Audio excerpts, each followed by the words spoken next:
This channel does not promote any violent, harmful, or illegal activities. All content provided by this channel is meant for an educational purpose only. এই মুখ ফসকে যাওয়ার কথাই যখন বলছি একটা জিনিস মনে হচ্ছে জানেন তো, মুখ ফসকে একবার যদি একটা কথা বেরোয় তারপর কি পরপর বেরিয়েই যেতে থাকে, মানে ফসকাতেই থাকে। এই যে মমতা বন্দ্যোপাধ্যায় একবার মুখ ফসকে ওই বাইরে থেকে ইন্ডিজোটকে সমর্থনের কথা বললেন, ধরে নিলাম এটা মুখ ফসকে, কারণ পরের দিন সেটার ব্যাখ্যা দিলেন। সেখান থেকে কিন্তু বিষয়টা শুরু হলো, এসে দাঁড়ালো কোথায়? মল্লিকার্জুন খাড়গে আর অধীর চৌধুরীর রিগল লড়াই। এমনকি অধীর চৌধুরী প্রায় দরজা দেখে ফেললেন আর কি। এবার তার মধ্যেই দেখলাম আরও একটা মুখ ফসকানো চলে এলো। এবার সেটাকে মিসফায়ার না বলে মিসপাসও বলা চলে, কারণ বিরোধীরা না সবসময় ওঁত পেতে থাকে। সবাই অবশ্য থাকে রাজনৈতিক নেতা মাত্রই, কারোর মুখ থেকে একটা কিছু বেরোলো, ব্যাস ছো মেরে সেটাকে তুলে নিয়ে ইস্যু বানিয়ে দেবেন। এবার যদি মিসফায়ার হয় আর কি, ফসকে বেরোয়, তাহলে তো কোনো কথাই নেই। এসব দেখে না ওই মিসপাসের কথা বলতেই মনে পড়ে গেল কলকাতা ময়দানে এরকম সে বিখ্যাত বলুন বা কুখ্যাত যাই বলুন না কেন, এরকম ডেডলি মিসপাস আছে আর কি, তার কথা মনে পড়ে যাচ্ছে।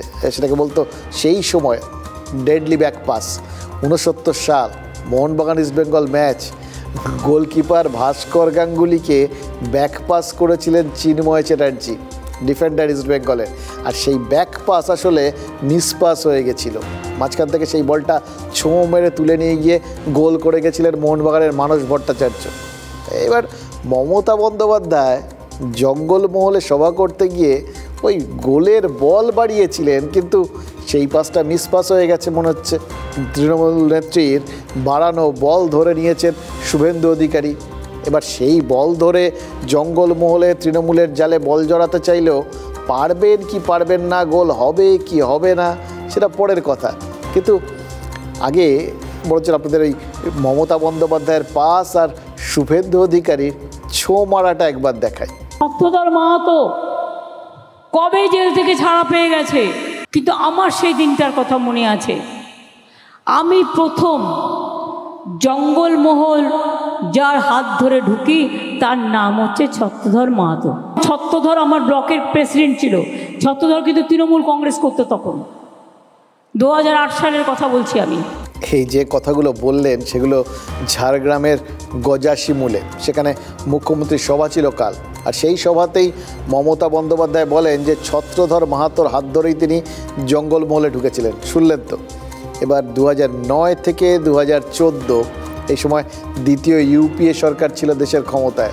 মনমোহন সিং তিনি প্রধানমন্ত্রী আর রেলমন্ত্রী মমতা বন্দ্যোপাধ্যায়। তার আমলেই কিন্তু জ্ঞানেশ্বরী দুর্ঘটনাটা ঘটেছিল, মনে আছে আপনাদের?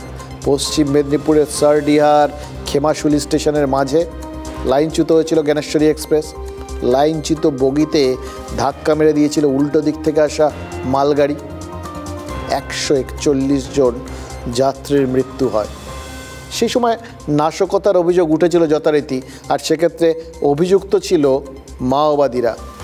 আর ওই একই সময় চলছিল লালগড় আন্দোলন। পুলিশি সন্ত্রাস বিরোধী জনসাধারণের কমিটির নেতা কে ছিলেন? এই ছত্রধর মাহাতো। সিপিআইএম নেতারা কিন্তু তখন বারবার বলেছেন মাওবাদীদের হয়েই নাকি জনসংযোগের কাজটা করতেন ছত্রধর, এবং এই ছত্রধরের মাধ্যমেই নাকি মাওবাদীদের সাথে যোগাযোগ রাখত তৃণমূল। এটা তাদের একদম কমন এবং একটা ফিক্সড অভিযোগ ছিল। সিঙ্গুর, নন্দীগ্রাম, লালগড় এই পুরো আন্দোলনটায় মাওবাদী ইন্ধন ছিল বলে বামেরা অভিযোগ করে এখনও। তারা বলেছে যে রাজনৈতিক জমি তৈরি করতে মাওবাদীদের সাহায্য নিত তৃণমূল। তখনও বলেছে, এখনও বলে। আচ্ছা, মমতা বন্দ্যোপাধ্যায় কি বামেদের সেই চর্চাতেই শিলমোহর দিলেন? এই প্রশ্নটাই তো উস্কে দিয়েছেন শুভেন্দু অধিকারী। মানে এটা বামেরা বললে একরকম ছিল, কিন্তু সেটা যখন শুভেন্দু অধিকারী বলেন তখন তো সেটা অন্য তাৎপর্য পেয়ে যায়। বিরোধী দল নেতা বলেছেন যে মমতা বন্দ্যোপাধ্যায় যখন নিজের মুখে ছত্রধরের কথা বলছেন তখন তো তাকে স্বীকার করতেই হবে যে মাওবাদী নেতা কিষেনজিও তার লোক ছিলেন। সেই কিষেনজি যাকে পুলিশ ধরেছিল, রাজ্য সরকারের পুলিশ, এবং এনকাউন্টারে মারা গেছিলেন বলে সবাই আমরা দেখেছিলাম, জেনেছিলাম আর কি।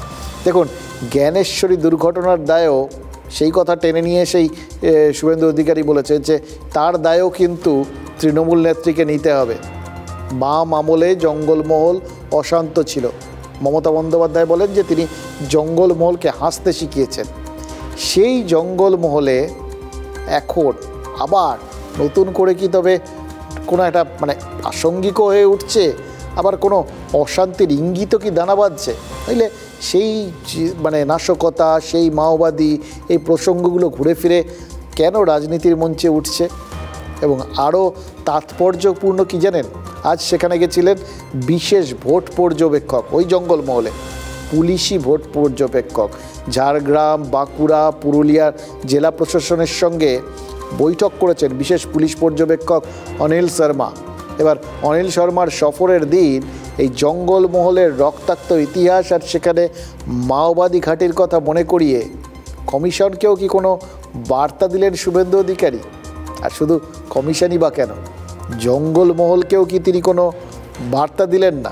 উনি বলেছেন যে ছত্রধর মাহাতো আমার লোক। আমি বলি ছত্রধর মাহাতো যদি আপনার লোক হয়, কিষেনজিও আপনার লোক। তাই জ্ঞানেশ্বরী হত্যাকাণ্ডে দায়িত্ব মমতা ব্যানার্জিকে নিতে হবে। জ্ঞানেশ্বরী ট্রেন বিস্ফোরণ, 300-র বেশি নিরীহ যাত্রীর হত্যা, তার দায়িত্ব মমতা ব্যানার্জিকে নিতে হবে। প্রকাশ্যে আজকে বলে গেলাম। শুভেন্দু অধিকারী যে দায়গুলো মমতা বন্দ্যোপাধ্যায়কে নিতে বলছেন, সেই দায়গুলো যে তার ঘাড়ে এসে পড়তে পারে, এটা কি ছত্রধরের প্রসঙ্গে মুখ খোলার আগে মমতা বন্দ্যোপাধ্যায়ের মনে হয়নি? নিশ্চয়ই মনে হয়েছে।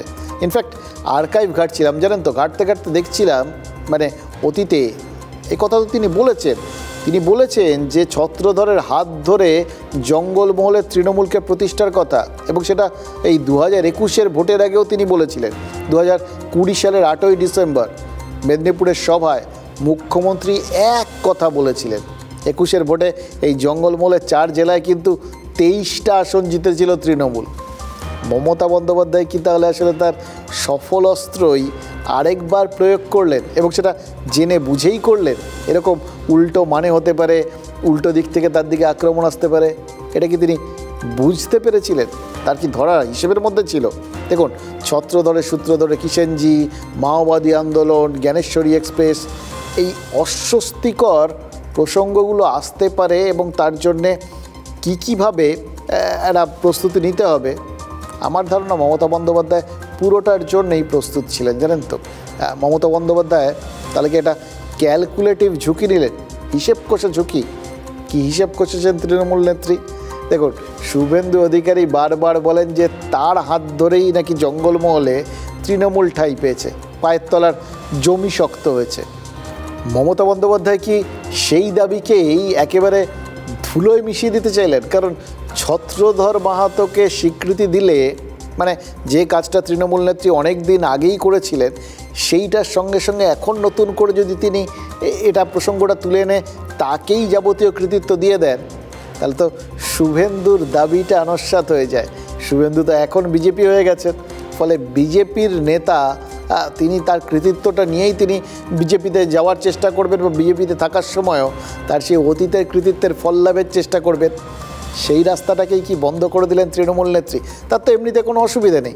তৃণমূল ক্ষমতায় আসার পর ছত্রধর দলের রাজ্য সম্পাদক হয়েছিলেন, সেই সময় তার মাথার ওপর শুধু জ্ঞানেশ্বরী নয়, আরও অনেকগুলো মামলার খাড়া ঝুলছে, এবং তার মধ্যে সব থেকে গুরুত্বপূর্ণ ছিল ওই ঝাড়গ্রামের বাসতলা স্টেশনে রাজধানী এক্সপ্রেস আটকে রাখার অভিযোগ। বাসতলায় মাওবাদী এবং জনসাধারণের কমিটির সদস্যরা মিলে রাজধানী এক্সপ্রেস আটকে দিয়েছিল, আর সেই মামলায় ছত্রধরকে গ্রেফতার করে এনআইএ গত বছর জুলাই মাসে জামিন পেয়েছিলেন। তবে আদালতের নির্দেশে এখনও জঙ্গলমহলে ঢুকতে পারেন না ছত্রধর।